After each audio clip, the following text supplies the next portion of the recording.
Hello, everyone. Welcome to Trades Talk. I am your host, Pop Culture Mechanic. You can call me Pop for short. And in this stream, we take a look at the trades and look at things from an industrial point of view. Because not a lot of streams do that, but we're going to do that here. So we're going to check out some news as to what's going on out in industry. We'll take a look at some of the technologies that's out there. And I'll even show you some pictures and videos of things that I've been working on and a part of. But before I do that, I would just like to welcome David Glenn, faithful watcher of the channel. It's always good to see you, David. And Veritax. It was funny that you were the first one here there, Veritax, but hey, that's okay. We're going to tighten up the overalls, like you say, secure your tool belt, and have your safety gear ready. And you're going to prepare to learn. That's what I like to hear. All right, let's get right into it then.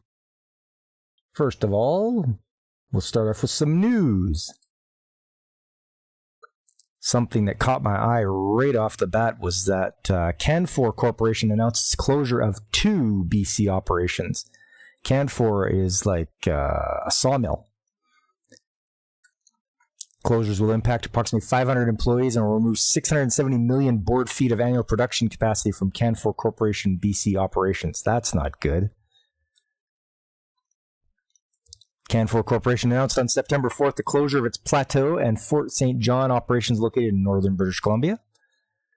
The decision is following what the company says was a thorough review of the operating conditions, which are including the persistent challenge accessing economic fiber, ongoing financial losses, weak lumber markets, and increased U.S. tariffs. These closures will impact approximately 500 employees and remove 670 million. Yeah, they said that already. Don Kane, Don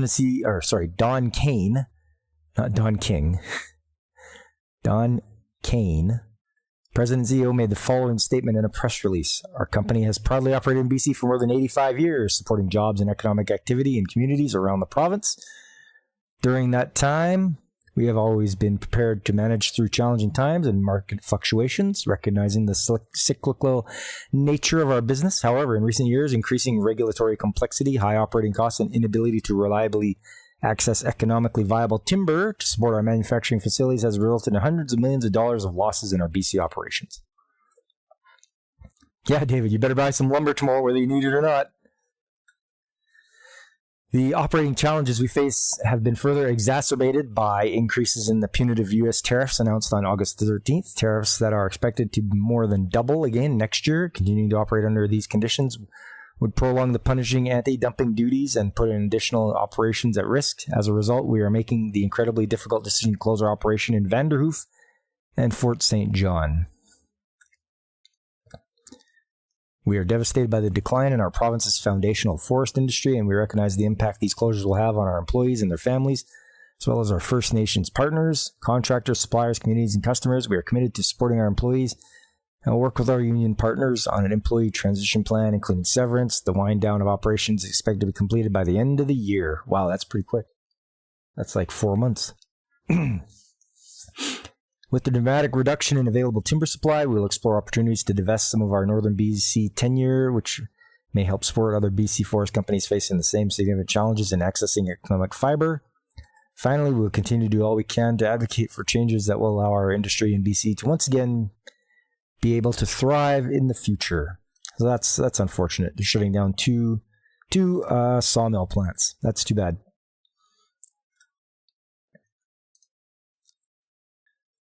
What else we got here? Union members authorized possible BC port strike, but no notice issued. That would be a big one, too. You get port strike going on, that means no ships getting unloaded. So that could really throw a wrench into everything. Let's see what they got going on here.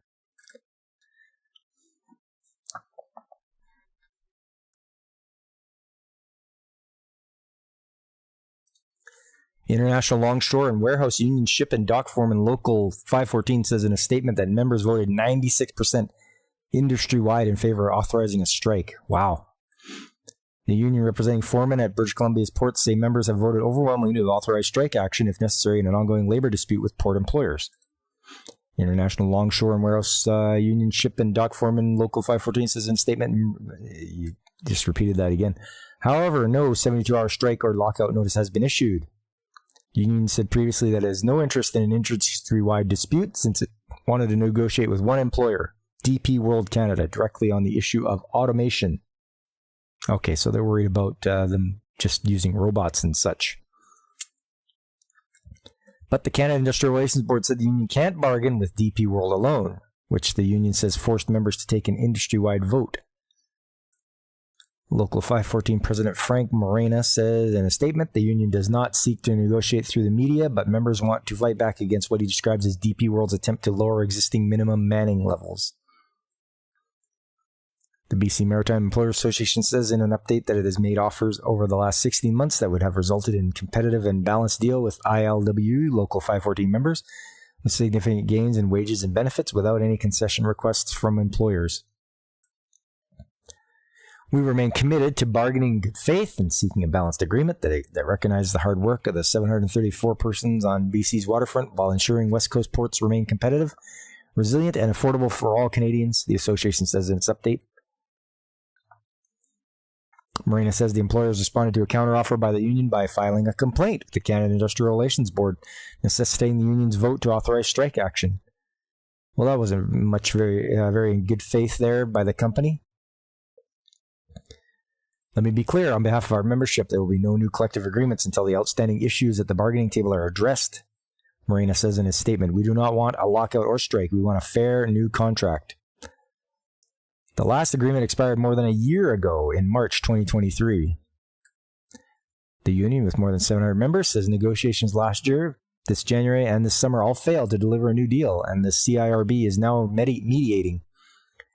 Strike action in 2023 by thousands of workers in a separate dispute at BC's ports shut down most operations for 13 days and froze billions in trade at the docks. Then in August, work stoppages at both major Canadian railways disrupted port operations again. The Employers Association says the ongoing dispute with port foremen does little to assure Canadians and global trading partners of supply chain stability. Yeah, that's for sure. But bargain in good faith there, company. These guys are worried about something, and you're not taking it seriously enough, and you probably can't wait to get rid of them. So if the company doesn't bargain in good faith, then a strike is justified. What else we got here? Government of Canada investing almost $8.4 million in critical minerals processing in Kingston, Ontario. New Logi and Kinaxis partner to enhance manufacturing supply chains. Ontario and New Jersey signed agreement to boost trade and investment. Ontario and New Jersey, of all places.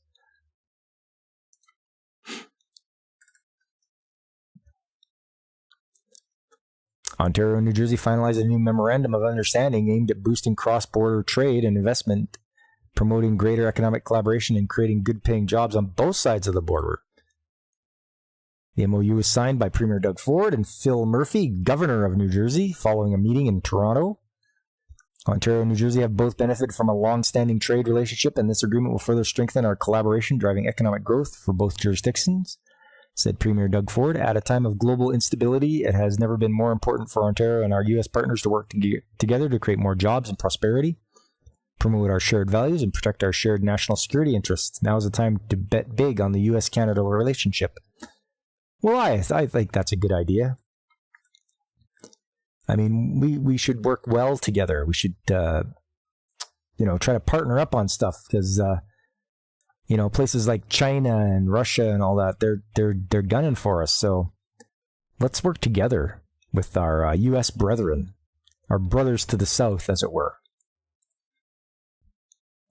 The new agreement will build on decades of economic partnership between Ontario and New Jersey, promoting collaboration to reduce trade and investment barriers while identifying new opportunities for strategic partnerships in the life sciences, advanced manufacturing, and agricultural sectors. Parties have also agreed to pursue opportunities for cooperation in energy and energy infrastructure, leveraging Ontario's expertise in world-class nuclear operations and its clean energy supply chain. Through this agreement, New Jersey and Ontario will bring together our workers, innovators, students, and entrepreneurs to collaborate on launching new industries and creating new economic opportunities on both sides of the border, said New Jersey Governor Phil Murphy. Above all, this agreement will capitalize on the proud and thriving partnership that our governments and institutions have shared for decades, paving the way for innovation in artificial intelligence, fintech.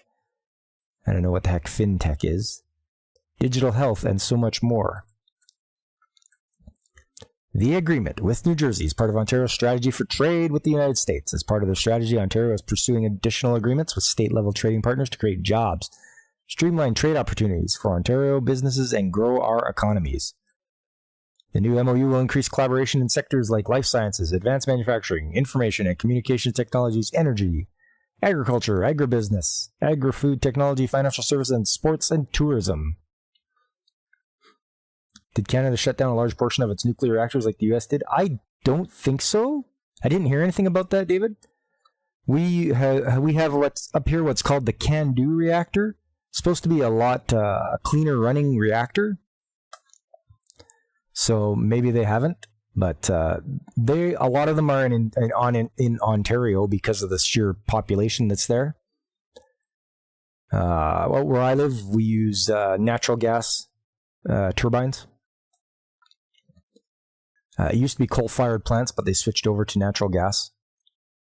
And in British Columbia, they have hydroelectric. They have hydroelectric in Ontario too, but I don't think it's enough to supply the whole province.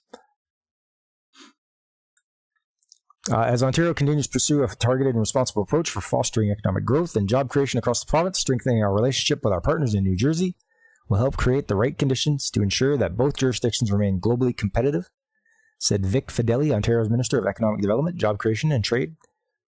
In establishing this MOU, we've identified areas of mutual advantage and look forward to working with New Jersey to increase our two-way trade, further integrate our cross-border supply chains, and drive growth in key business. All right, so working with New Jersey. Paperless parts expands into Canadian manufacturing market. General Motors Unifor begin bargaining at Cami for Cami plant workers in Ontario. Okay, I thought they had already did their bargaining. Unifor and the automakers.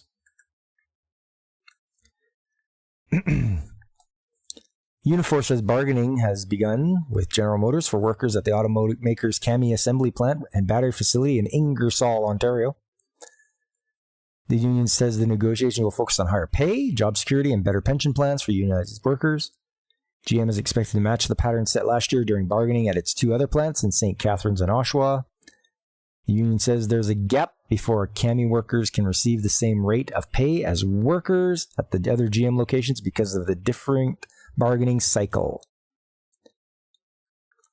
And welcome, Skylar. Hey, hello again. What you can call me? You can just call me Pop. Just call me Pop for short. It's pretty simple. Not Pops, not with an S, because that's another fella on YouTube. He's another good fella. But you can just call me Pop.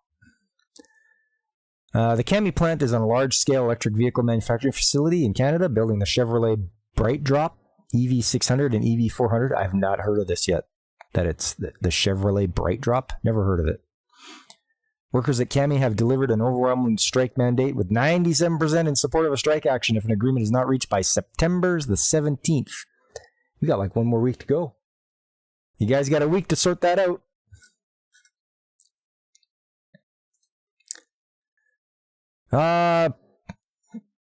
One more. Paperless parts. I don't get what this is all about.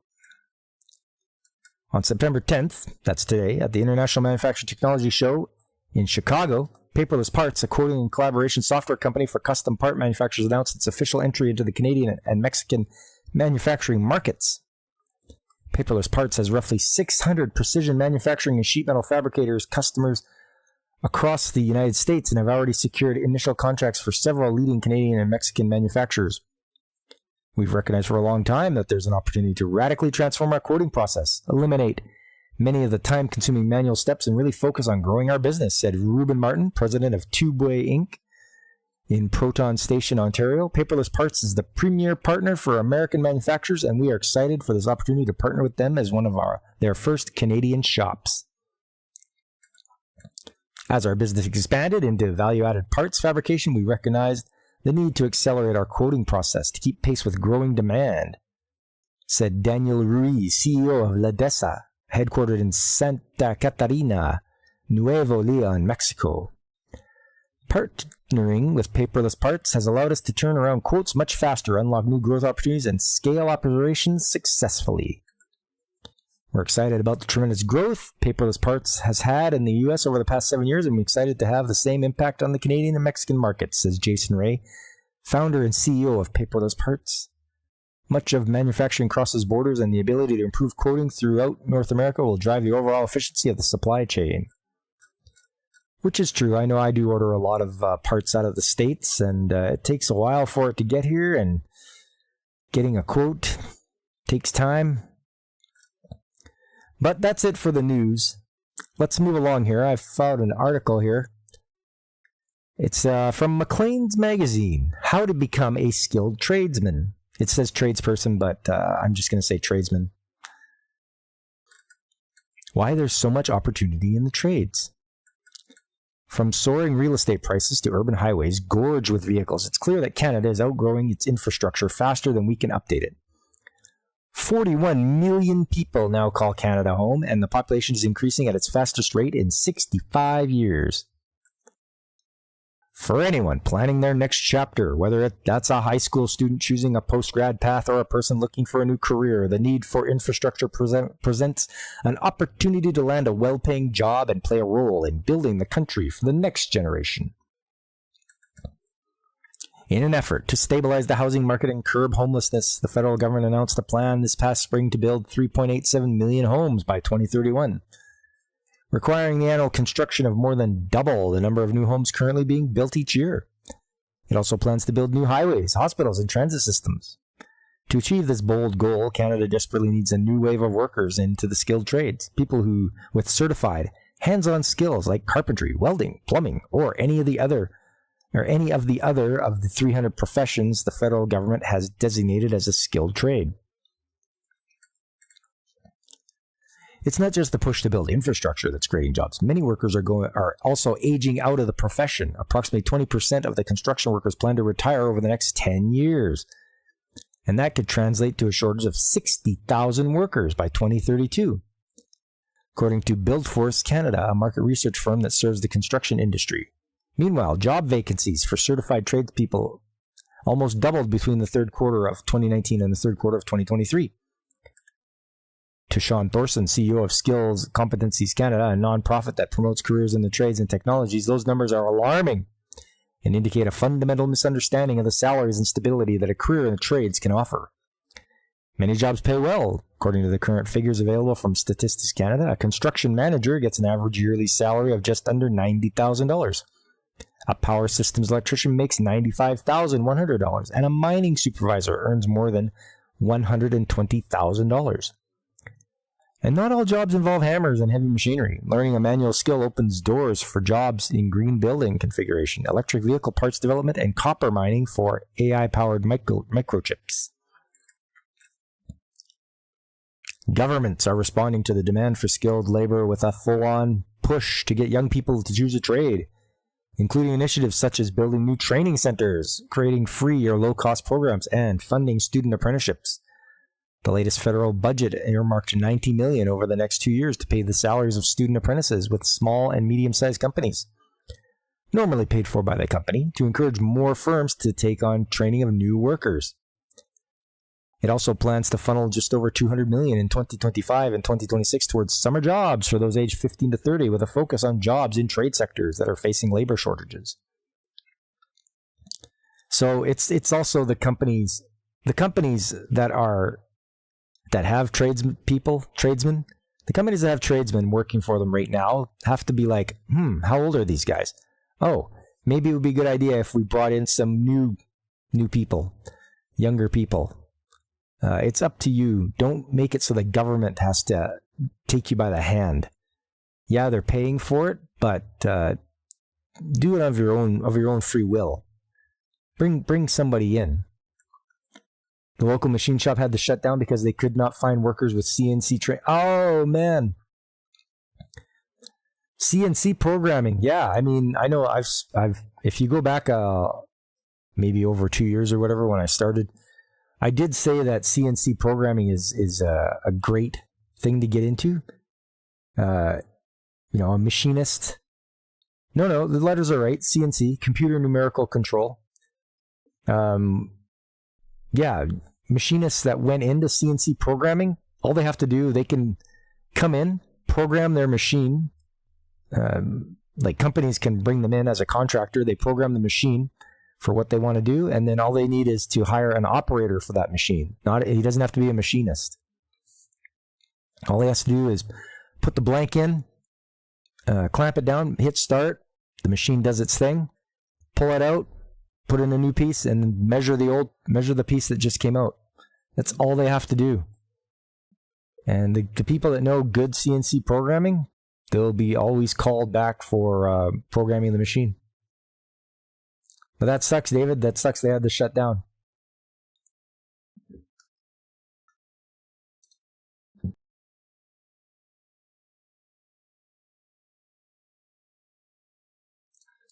All right.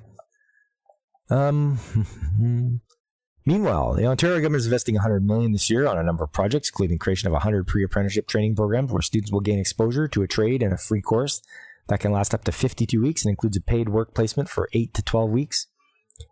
It's also expanding its high school trades apprenticeship program, enabling more grade 11 and 12 students to take co-op courses in trades, and is financially supporting Indigenous skilled workers in Northern Ontario.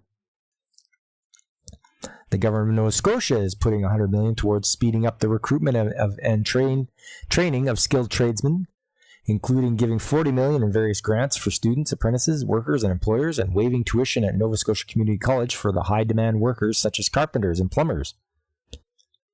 In the north, the Makigiakta Inuit Training Corporation has partnered with construction firm NCC Development to fund and launch a training program aimed at creating apprenticeship in construction for 90 Inuit starting this year.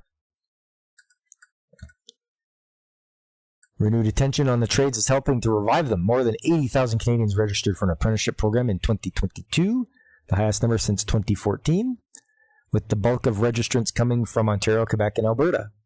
But the rise in registrations hasn't yet translated into a much-needed surge of certified tradesmen. Many apprentices have yet to complete their training. Well, yeah, because most of the time it's like a 4-year program. So if they all enrolled in 2022, you're going to be waiting until 2026 when they all get their schooling done and get their hours. So you're gonna wait a bit more.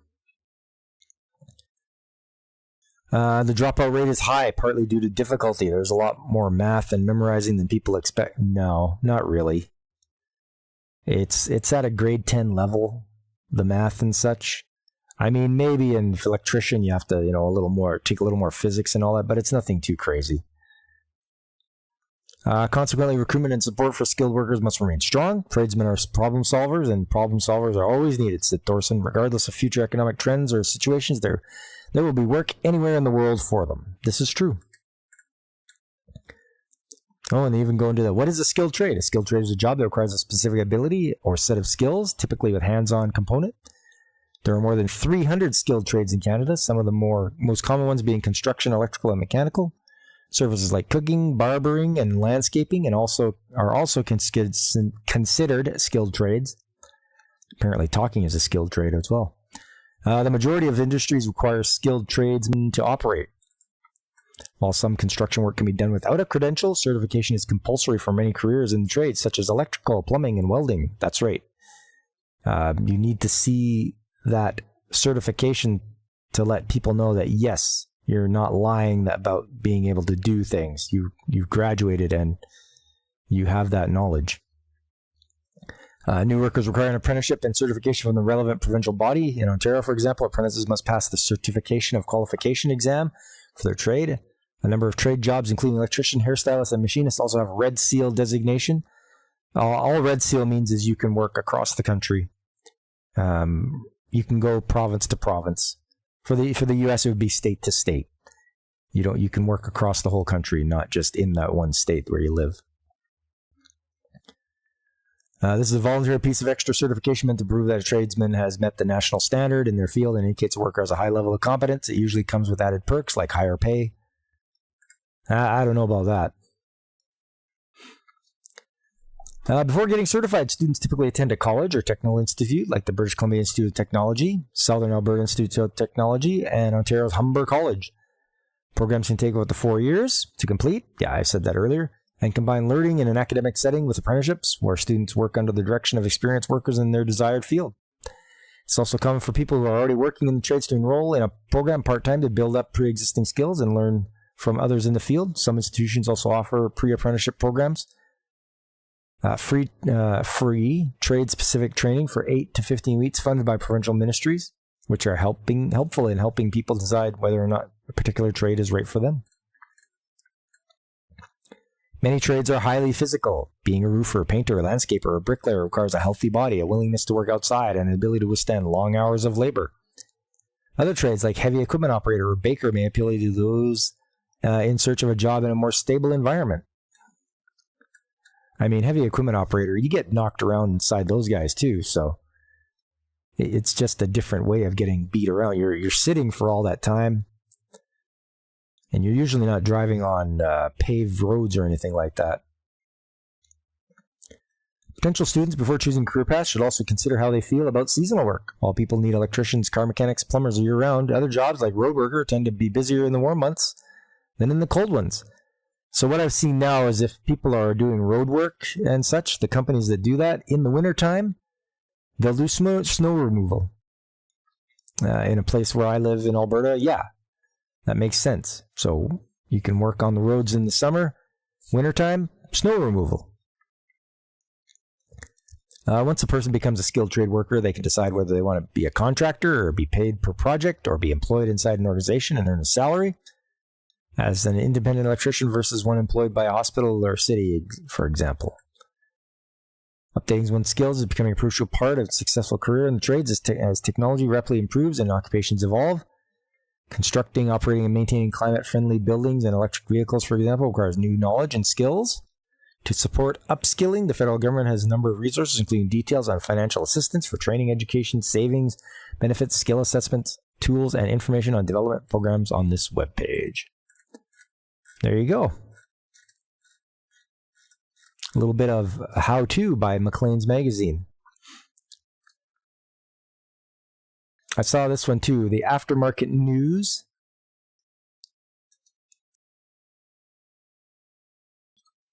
Skilled trades. Are young kids changing their tune?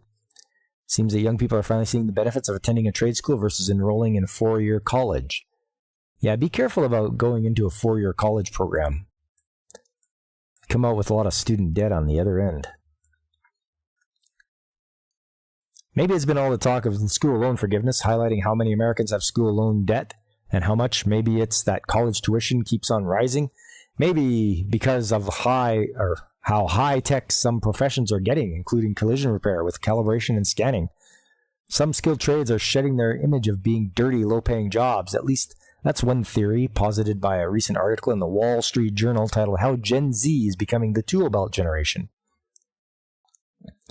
We'll see about that. Gen Z, the tool belt generation. I don't think I have anybody from Gen Z working at my place.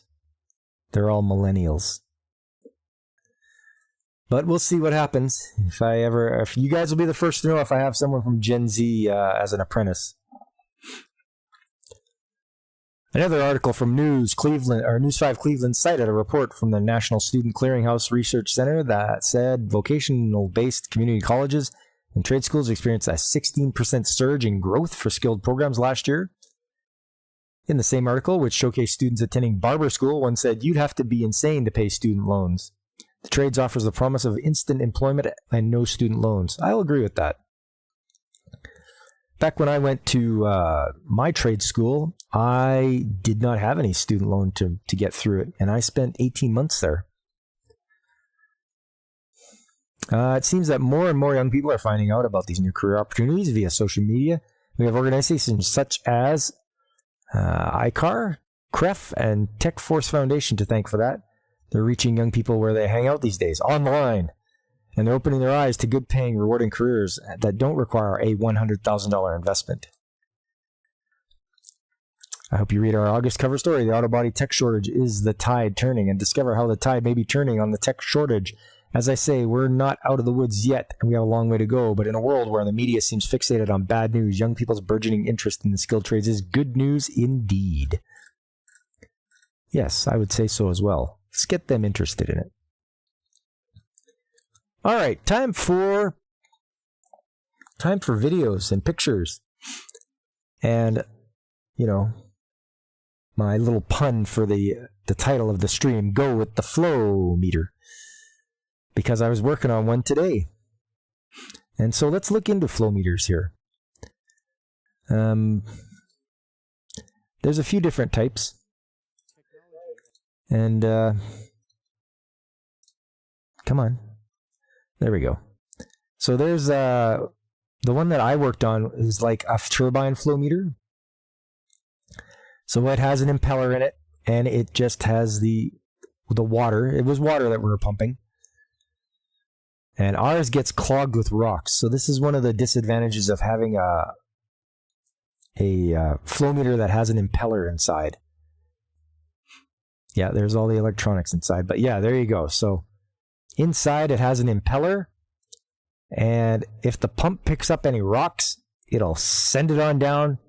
And they will eventually get caught up in the impeller. And you'll get a reading of 0 gallons a minute. Even though it's still pushing the water through. And that'll give you a false reading as to the total amount of liquid pumped. So, yeah, it's got a nice big digital readout. That's nice.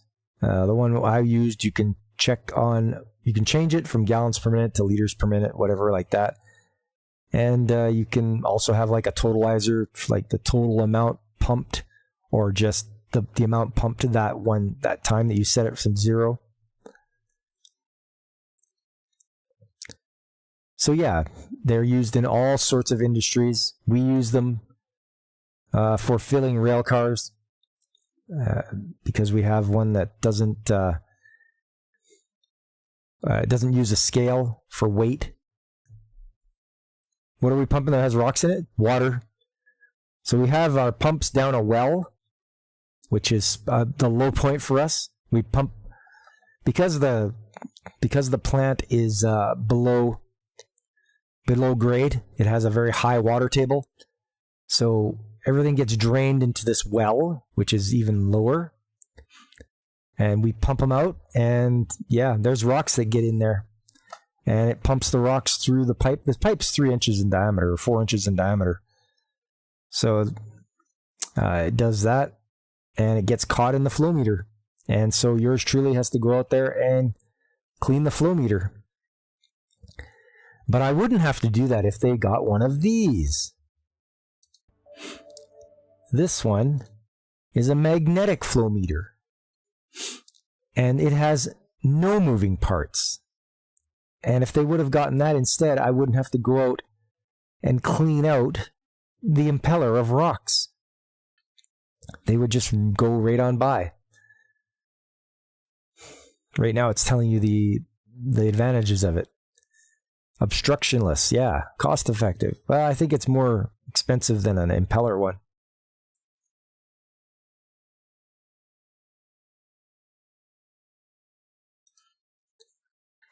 There we are. That's how it fits in there between 2 flanges, which is how we have ours. It's got your readout, your digital readout.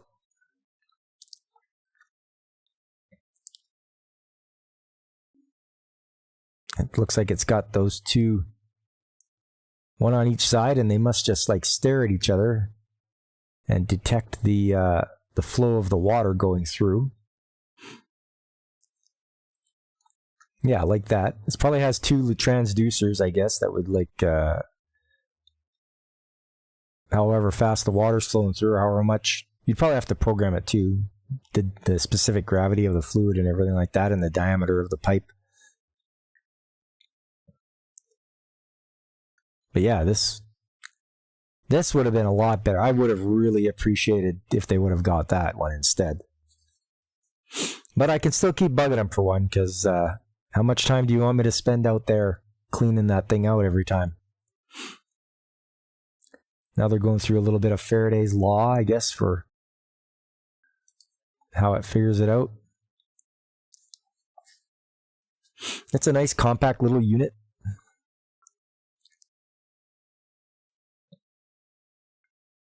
It's got a liner in it, so you can pump any kind of material, I would think. As long as you have the right liner, you can pump corrosive stuff or hot stuff or whatever it happens to be, whatever the material is.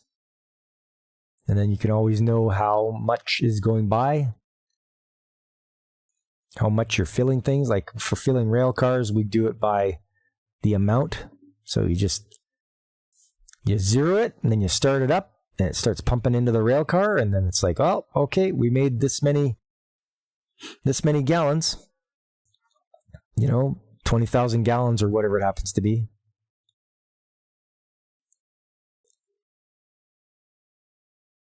All right. Well, that's sort of the short-term explanation as to what goes on there. And now I've got video of me working on this one this morning. So you get live action pop. Let me just find it here. Find that. Oh, there we go.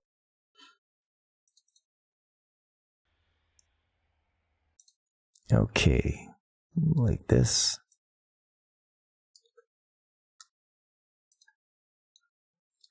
And we'll just do this.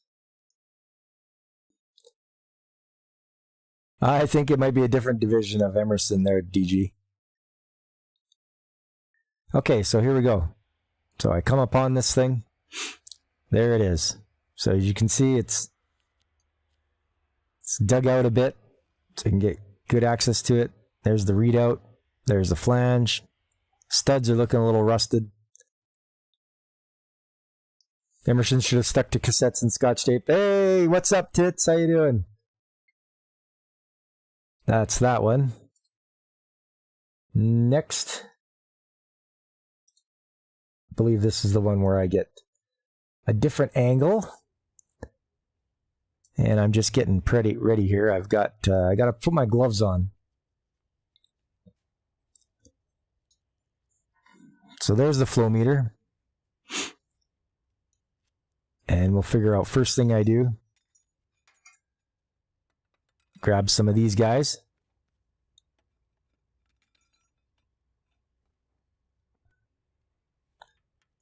Now ratchet and 1 1/16 socket on there.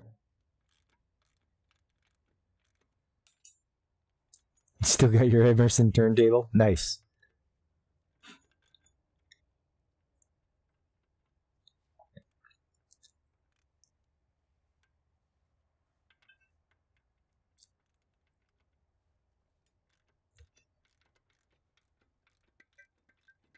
So you guys are probably wondering why I stuck those lineup bars in there. Or I'm sure you figured it out by now.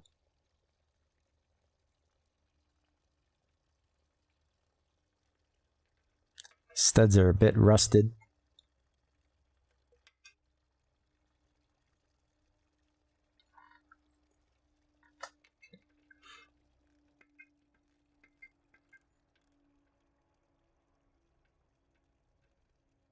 Yes, you are wondering? Okay.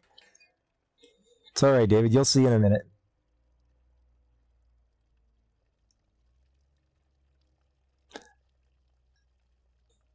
This is the years of experience coming through, watching somebody do a job like this.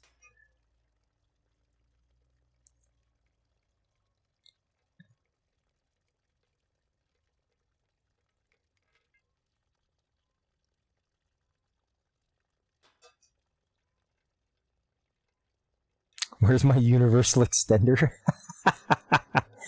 Just you wait, tits. It's coming. Got to pull that gasket out of there.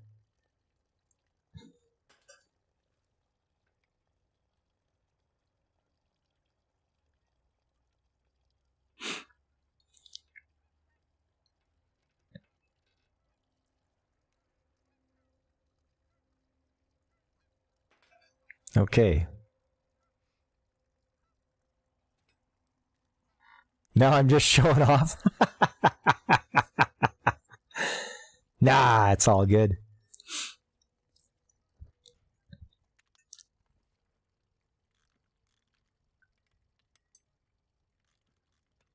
No face reveal in this one, everybody.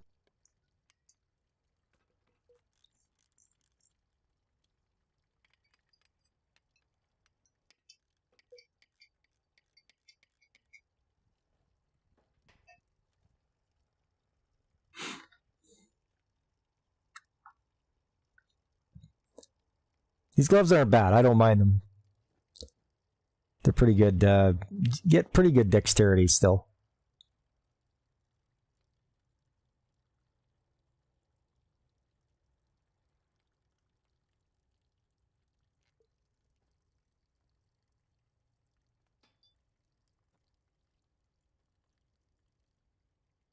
Yeah, and so this is the impeller style flow meter.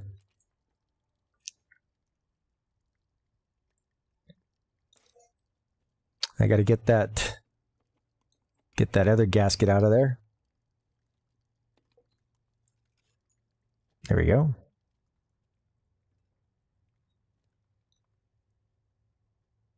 And get that last stud out. See how he's wearing safety gloves? That speaks to lessons learned. Yes.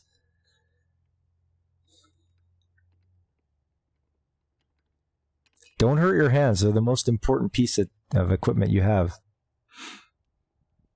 That's why I put the lineup bars in there.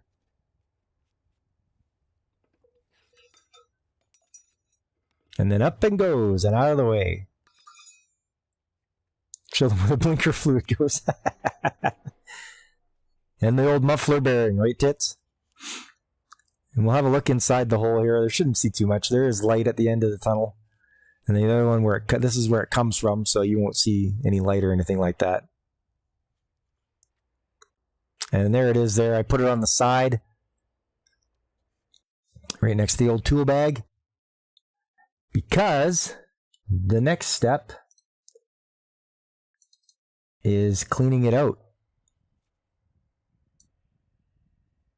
And there it is in there. You might not be able to see it very well, but there's the impeller down there. And it's got, you can't see right now, but there's 2 rocks jammed in it. And I'm using a pair of long reach needle nose pliers to reach down in there. And I'm just pulling out like grass and junk that got sucked in there. And so I'm holding the camera with one hand, and it's not a phone, it's an actual camera. And I'm just picking stuff out as I go. Is that pipe rusting, or does it have a lot of wiring in it? It's probably rusting. I think they just used the carbon steel pipe.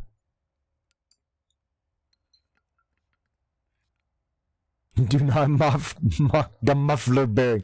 Mudfloor bearing. Okay, tits. Yeah, there you go. There's a little better shot of it. I'm just trying to find that rock. There's 2 of them in there. And I keep going at it for a bit.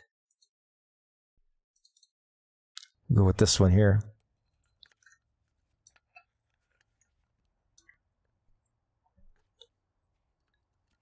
So it's kind of hard to hold the camera. That's why when it spins, it makes rock music. Yeah.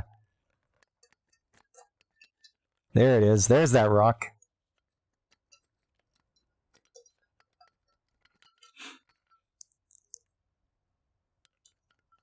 So the first rock, I managed to push it through the impeller fin, and it fell out the other side. Because I heard it hit the grating underneath.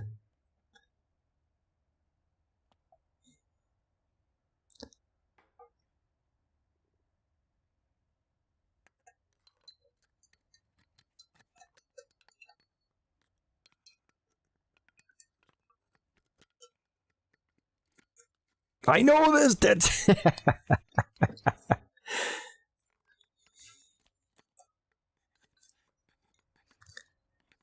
having a hell of a time.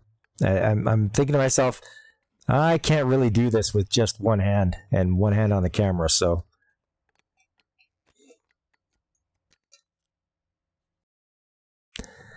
So I had to put the camera down.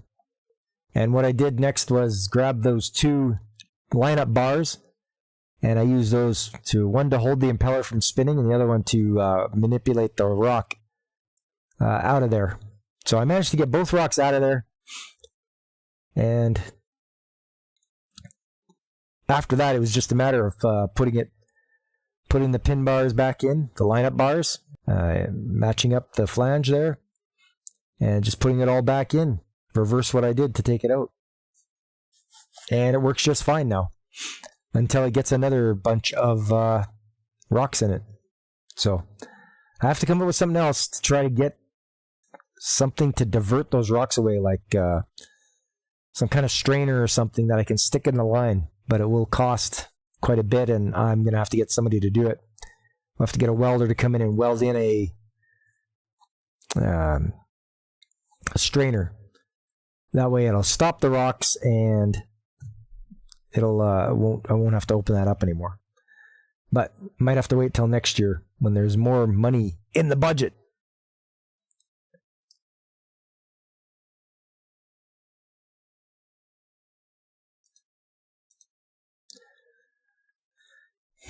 All right. Well, bit of a shorter go of it tonight. Let's see if I got anything else for you guys. Oh, I probably do here. It's not just that. I brought my USB drive, so I've got more pictures. So I'm going to just have a look and see.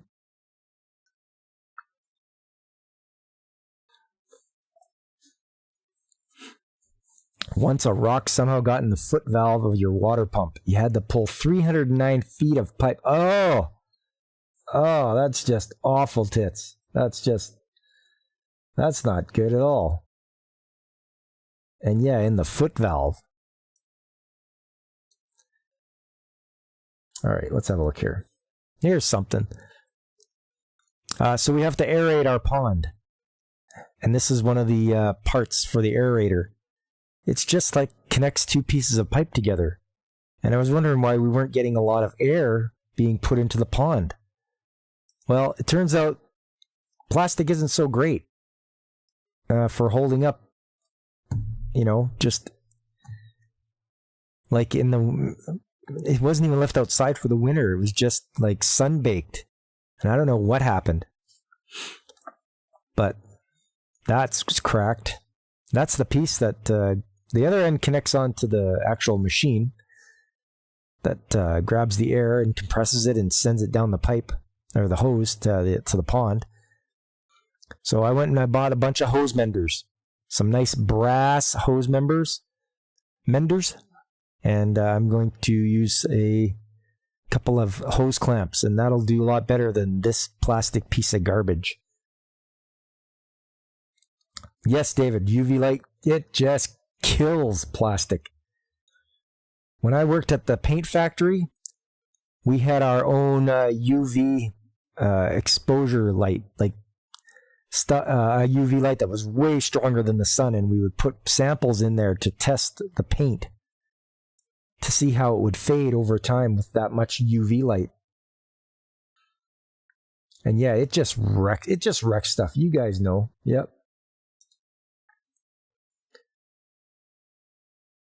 Let's see. I thought I put some other pictures in here. Yeah, tits. I went with brass. Brass hose menders are good. They should do all right, especially for this. This is light duty stuff. And I take it every winter and roll it up carefully and I put it away. So it's not even left out in the extreme cold. Again, buy nice or pay twice. Yes. Yeah, 100%.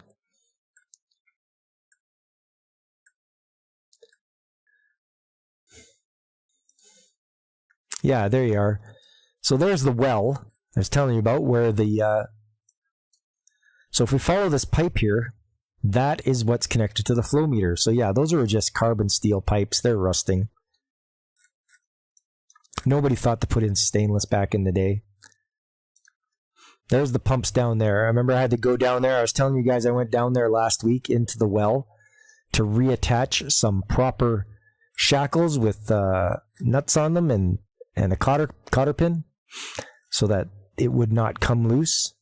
So I did that. There's a better shot. So you climb down the well. Yes, the email. Yes, tits. In fact, you know what? Why don't we watch that right now? I'm going to do that right now.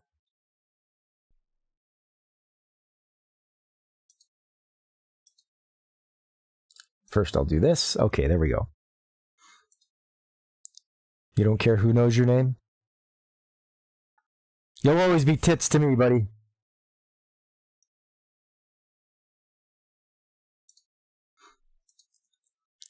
All right.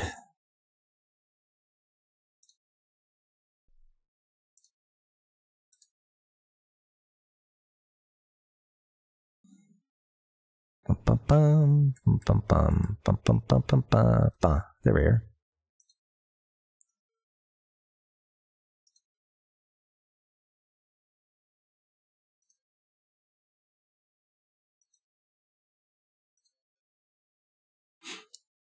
And go like this.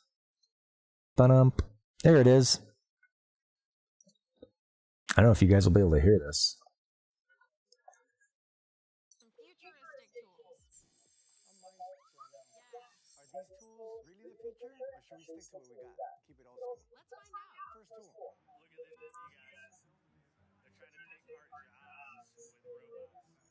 What's it doing?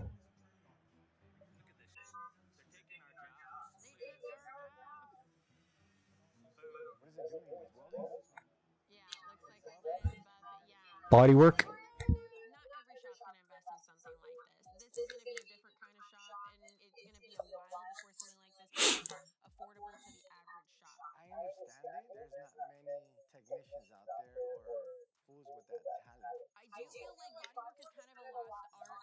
Yeah, if you get a good body work guy, hang on to him because it is definitely something that's a lost art.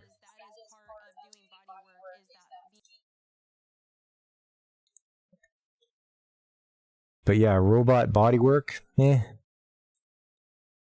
do we got here? Oh, are they gonna be welding with lasers? I've seen welding with lasers before. Oh yeah, they're cleaning rust off. I've seen that before.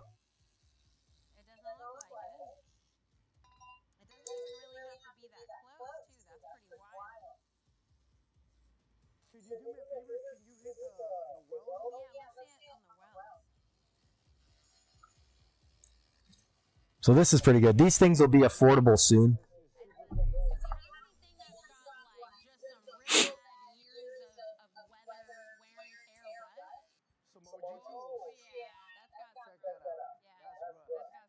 So that would be hard to do. You need one of those? I bet you they'll be pretty affordable soon.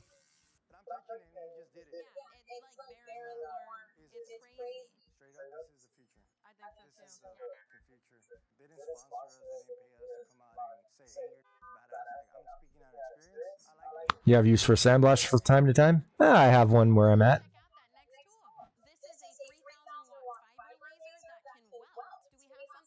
Now, what I want to see if they can weld dissimilar metals to each other.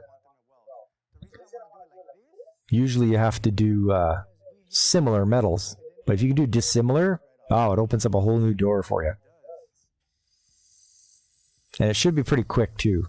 The laser welding should be pretty quick.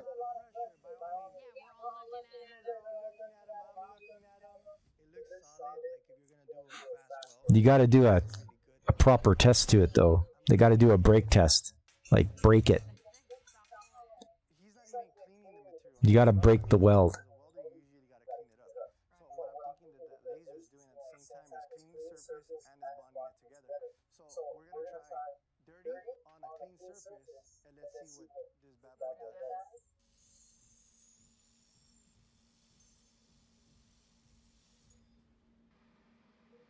Is she First Nations? I don't know.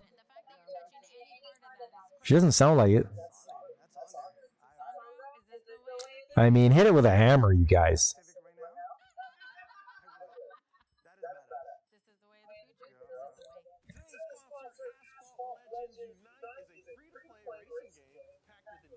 What the hell?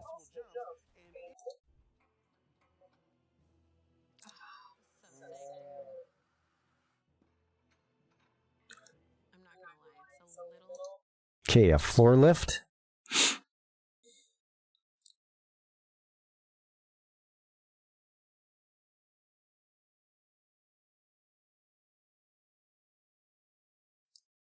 Yikes. My God. Lifting that thing up.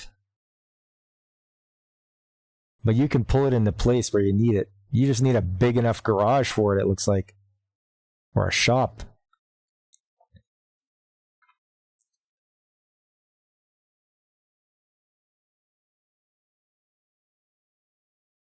Yeah, I don't know. I'd be wary about working underneath that thing. Yeah, David. You don't trust that thing. Me neither. Hey, Godzillionaire, how you doing? That lift is scary. Yeah, I know. Look at that. I would not be comfortable.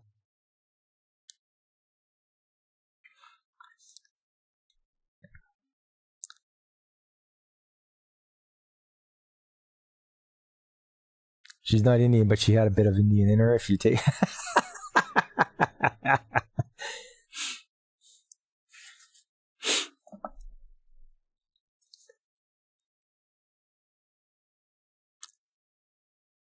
Yeah, it needs a lot of space. That's what she says anyway. And a perfectly level floor. Yeah, tits, exactly. What else we got going on here?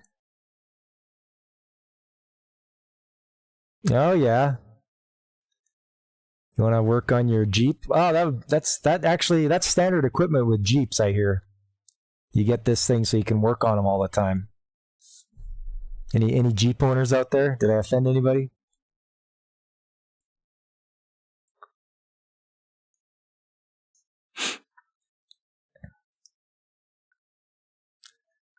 Yeah, I don't know if they're going to ding me for the sound on this or not, so I'm just going to keep it low.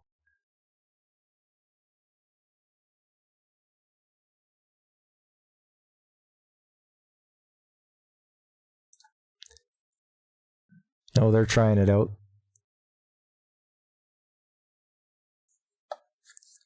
I mean, not bad, but if you have to reach down into the engine.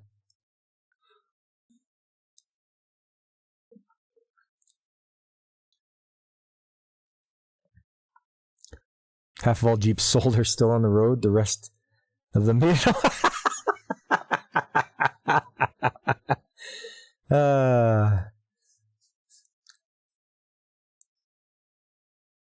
don't want tons over your head depending on microns of level? Yeah. Oh, is this an induction heater for removing bolt or nuts off? Yeah, okay, there we go. Just your simple induction heater. All you know about Jeep is that the transmissions are trash? Yeah. It's because they're owned by Fiat now. If you can believe it. Freaking Fiat.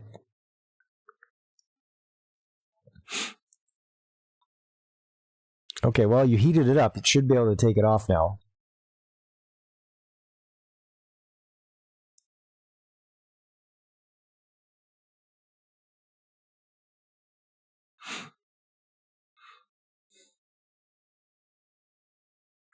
Jeep hasn't been Jeep since the Willys? Yeah.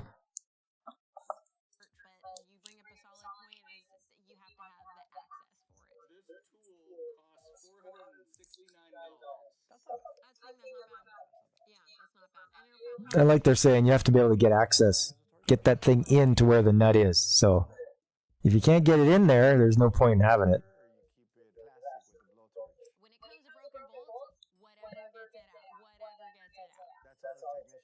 You say that until you break a bolt.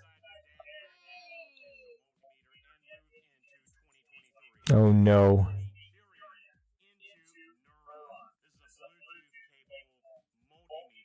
It's a Bluetooth multimeter.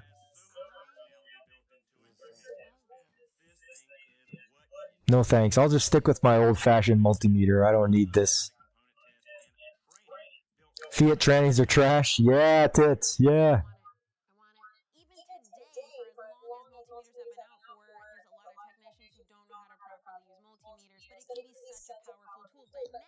She's saying a lot of people don't know how to use multimeters. It's like, is this thing going to make it even better or worse?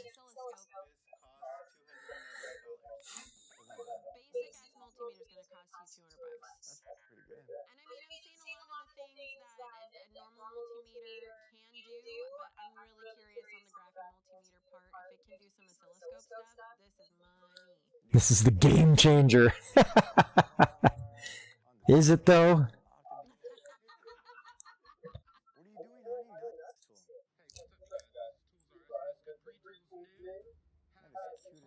That is like a tiny impact.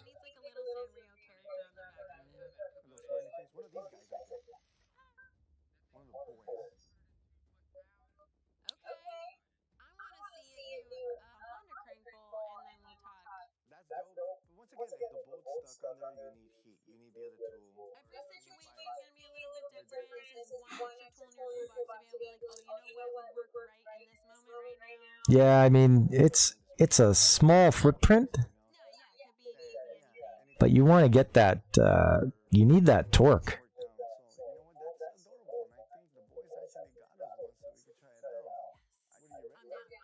Oh, and they're going to play around with one.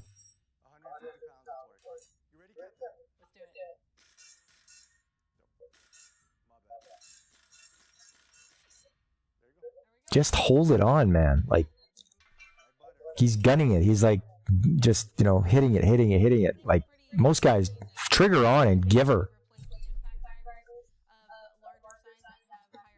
If a nozzle is stuck on a map, gas bottle, rust welded, is it salvageable if WD-40 and such products have no effect?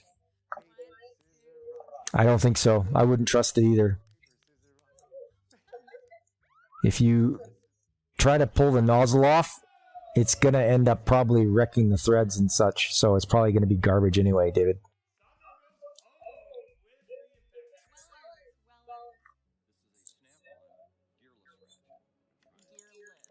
It's a gearless ratchet.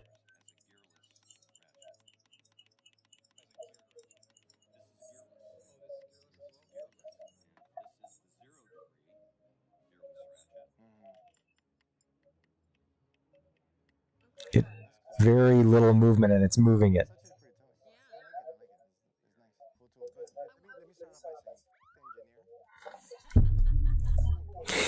He's a mechanic. Yeah, ratchet. I mean, usually you're not, if you're going little at a time like that, you're usually pulling hard on the thing to get it to move. What's this? Oh, it's that seat.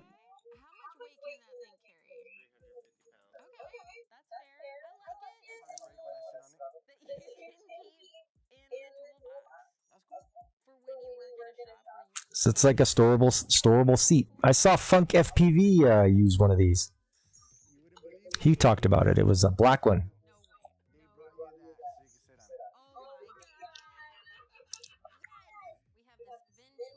Okay, so they're going to try this out.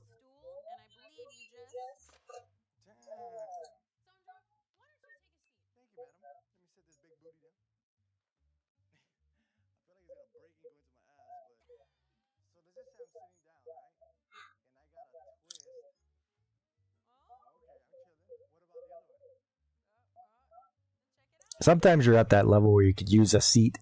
If you could adjust it rather than have it full length, set it at different heights, that would be good too.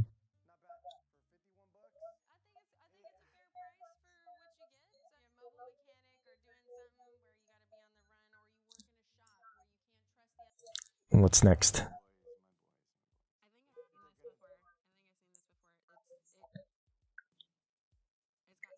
It better not be VR glasses.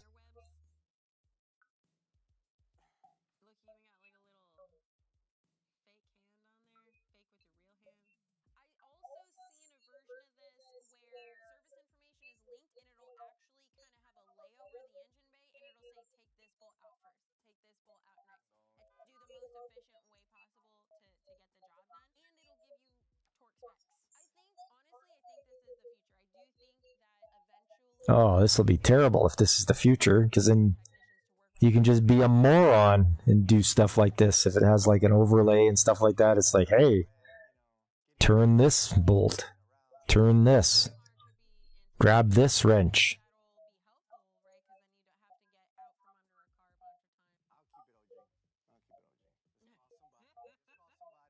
Yeah, even he says keep it OG.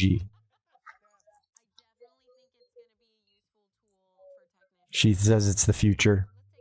Let's hope not. The guy smiles like he's microdosing. That's what a cinder block is for. Those plastic seats are rated for 250 pounds. He'd snap that like a green. Look at this. What is this?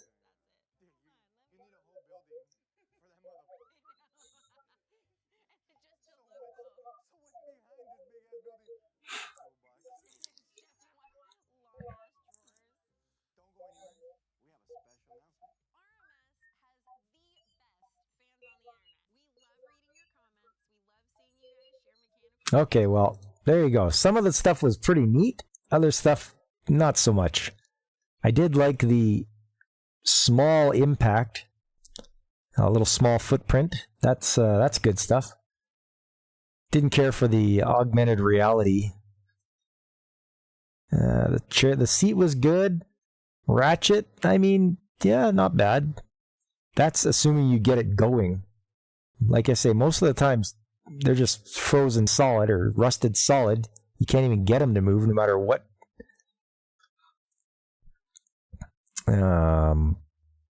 What else did they have? The multimeter on your iPad. Forget it. I don't want that. Yeah, the heating up the nut.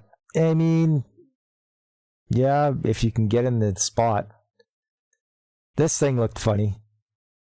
I mean, good on them for making something that you can get access to. Most of the time, you're getting access to stuff underneath the car anyway.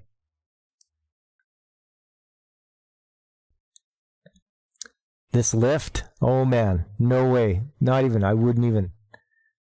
There's no way I'm trusting this thing. I thought the meter was a poo-poo. Yeah, not one I'd go for. But yeah, the lift, no, not touching that. Laser welding, I've seen that before. That's not bad. They got to do better tests though. Like when you do weld tests, you actually take the weld over to a brake press and they snap it to check the inside and they x-ray it and all that other kind of good stuff. So I want to see that if they're going to do the laser welding. The laser rust removal, that's good. It's on its way. The technology is on its way. It's coming down in price. Usually a nut that needs heat is in a place where you can't heat. Exactly. So yeah. Rust removal, that's coming, and it'll be available soon at your local Pep Boys or Harbor Freight or whatever you guys have in the States.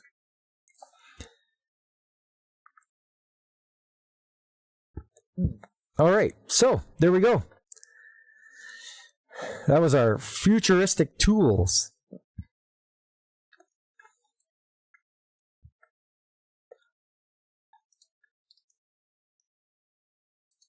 Good stuff, everybody. That was good. That was a good time. I hope you guys learned a little bit more about flow meter. And that's why you thought of your frozen nozzle. Yeah, it'll be. I'd be very careful. Yeah, that nozzle that's on that MAP gas. Yeah, if you can't twist it off, and it's not coming off with WD-40 or anything like that, then. Yeah, I'm afraid it's a lost cause. I would be very hesitant to use that. I really would.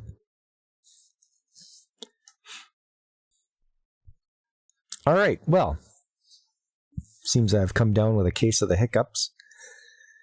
So before this stream becomes too unbearable, I'm going to wrap it up here. So yeah, thanks everybody for coming out. I really appreciate it. You know, guys like Veritax and David Glenn and Skylar was around. And of course, Tits and Ray Guns and everybody's favorite Kaiju, Godzillionaire, made an appearance. It's always fun to see you come by, Godzillionaire. If you guys wouldn't mind hitting the like button, subscribe, tell your friends, let everybody know. Pop's here Tuesdays, 7 p.m. for Trades Talk. Yeah, Tits. If silicone won't loosen it, toss it. Yep.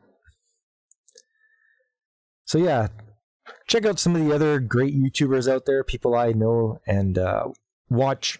They're great creators like Pacific 414, DJ Ronnie G, who I didn't get to see tonight because it's the start of his weekend. He usually stops by, but that's all right.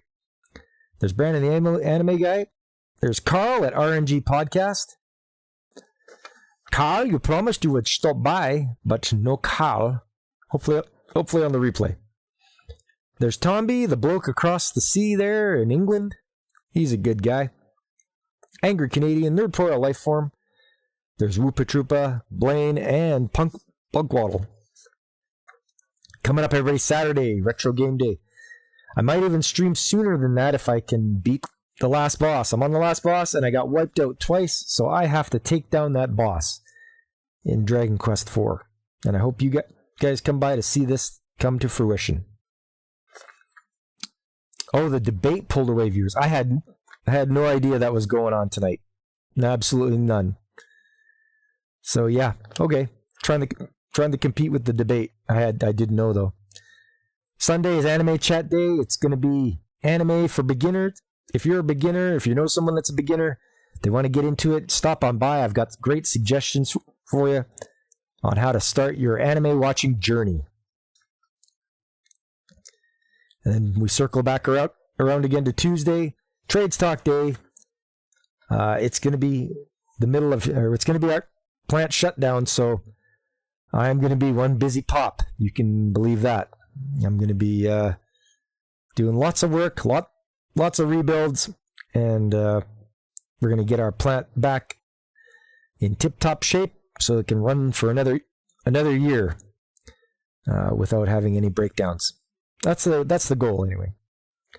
Anyways, thanks a lot, everyone. I really appreciate you coming by tonight. And until I see you again, I've been Pop, and I am signing off.